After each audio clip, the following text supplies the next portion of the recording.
台南的復興國中3年的學生呢，因去年參加獨立研究比賽，得到頭名的歷史研究，甲伊全部翻做台文。而到下晡來到高雄的5福國中，用台語來分享這份成果。帶隊老師就講，這3年來囡仔用台語去到養老院搬去，互老大人看，也去訪問在地特色產業。那互囡仔會曉講台語，也培養着因的自信。這圖看安尼，你是安怎知影孫仔佇倒位咧？你看。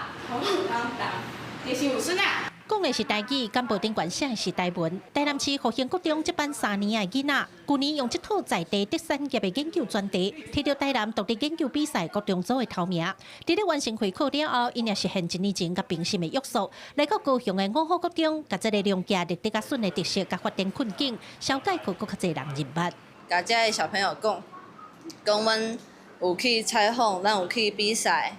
阮想要把這個知識會當傳承予咱即擺少年人知影。綠竹筍到底是安怎買才會好食？所以阮的學生就為半冬進前，阮就開始來研究，飼300張的相片來為 AI， 要互伊做出 AI 的辨識。人物產業用 App 來解決歷史甲筍分級的傳承問題，這攏是這班囡仔台語沉浸式教學計劃課程。帶隊的本土語老師講，語言唔係課本頂懸的文字，嘛會當結合文化行出教室去體驗生活。這3年落來，伊發現囡仔台語哪講哪好，人嘛愈來愈有自信。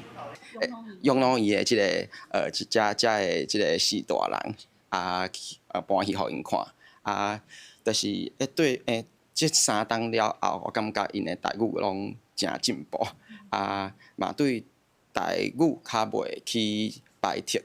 我發現台語不只是一個語言，較是即馬在地會使認識在地文化的一個工具，一個媒介。台語講了無標準無要緊，加講願意講才是重點。透過一支孫的故事，互兩間學校結緣。老師講，這場跨縣市的台語交流是一個真成功的開始。